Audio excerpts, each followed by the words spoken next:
Hi everybody, welcome back to Talking Comics. This is Bobby. And this is Cynthia. Hello.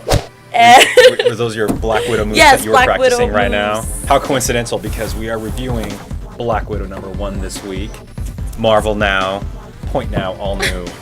And it's written by Nathan Edmondson and drawn by Phil Noto. If you are not familiar with Phil Noto's work, to hop on a Tumblr or Deviant or just anywhere that has search engines and look up Phil Noto's art, because it is fantastic. Especially in Black Widow, there's so much action in Black Widow. Like, she's Yeah. kicking around, doing all these, like, cartwheel kicks and... Without being too Yeah. comically overdone, it feels very with realistic. all the awkward angles, you know what I mean? The really inappropriate angles. He totally shies away from that and just makes like, nope, she's there, she's got a job to do. And it's all done in watercolor. Like, I've seen his comic work before when it's like kind of classically drawn in, Yeah. but I've seen some like he does these watercolor pieces, and that's what the comic kind of has. He like has this style. sort of yeah, it's this very stylistic look, and I'm really surprised that they did it in a comic book, but they did it. It's awesome. So it's pretty much starts off with your typical Black Widow story. She's kicking butt, being super smart, and being the awesome super spy that she is. But you don't know that it's her because she's Exactly. lying about who she is. So it's very awesome stuff, and it gives her some good characterization, because the Black Widow can be an easy one-note character to kind of write off. It's like, oh, she's the super spy, she knows everything. Yeah, she's gonna- emotionless, like Russian.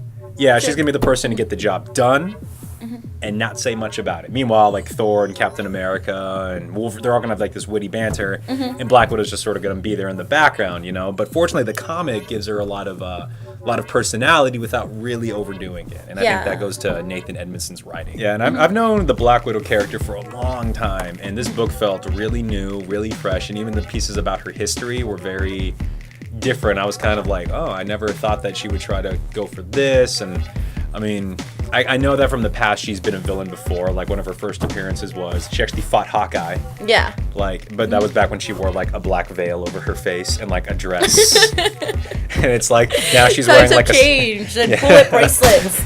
and now she's wearing a jumpsuit and got bullet bracelets.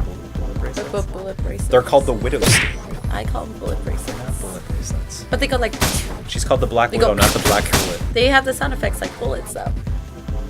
Right? No, they don't. They have sting. I don't know what the sound effects are, but they're called I Widow. pay attention to that. They're called It's the Widow important. Sting. You gotta love her because I mean, she's an Avenger, she's an assassin. I mean, the spy intrigue alone is amazing. You know, you kind of get the feeling that this kind of stuff happens all the time when the Avengers aren't around, and that's what makes it really cool. It's Yeah. like when she's not fighting in Infinity, she's doing this.